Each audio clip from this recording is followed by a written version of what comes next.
second point I want to make. In those moments of existential wonder, when our experience of the world awakens us to the strangeness and the givenness of existence, we're confronted by two mysteries at once, or you might say two poles of a single mystery. No less wonderful than the being of things is our consciousness of them, our ability to know the world, to possess a continuous subjective awareness of reality, to mirror the unity of being in the unity of a private cognizance, to contemplate the world and ourselves, to assume each moment of experience into a fuller comprehension of the whole, and to relate ourselves to the world through acts of judgment and will. In a single movement of thought, the mind is capable of receiving the world in both its integrity and its diversity, of holding past, present, future together, of contemplating reality at once under both particular and general aspects, of composing imaginative, conceptual variations upon experience, of pondering itself as it ponders the world, and all the while preserving that limpid and silent presence to itself in which it indivisibly abides. Being is transparent to mind. Mind is transparent to being. Each is open to the other, fitted to the other, containing and contained by the other.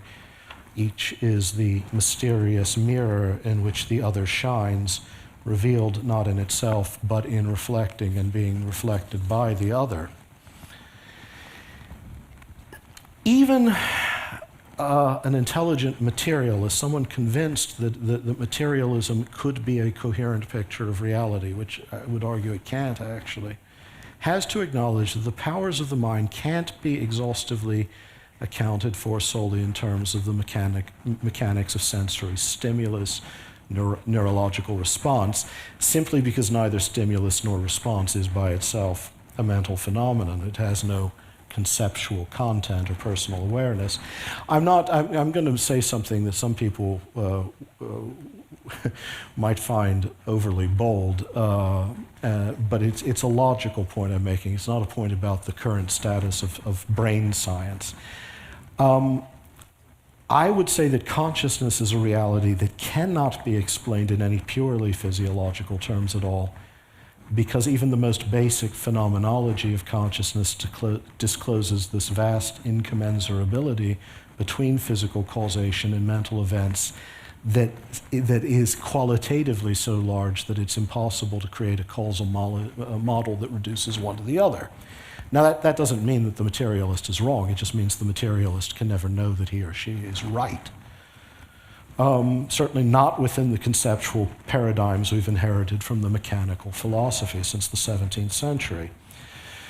There is, simply stated, the problem that you have an absolute qualitative abyss between the objective facts of neurophysiology, the subjective experience of being a conscious self. And so a method that's capable of providing a model of the former will never be adequate to give you a causal narrative of the latter. You just can't collapse them into a single datum. Now, this is simply a problem that irks some people. But the problems with a purely materialist view of consciousness are far graver than that. I can't enumerate them all here.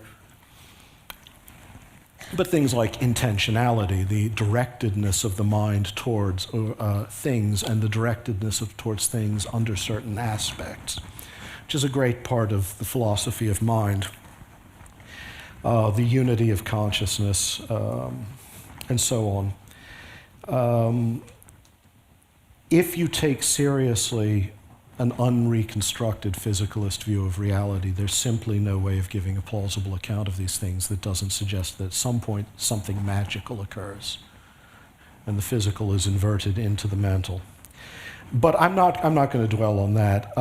What I'm going to say is here too you have an instance where this basic experience, in this case consciousness, opens up to a series of very traditional metaphysical arguments that move from the immaterial aptitudes of mind and the openness of being and consciousness one to the other to the conclusion that the true order of the ultimate causes of reality is the opposite of a materialist one, in that in some sense mind, divine mind, is the source of the being of all things, that the fullness of being upon which all contingent things depend is a limitless act of knowledge.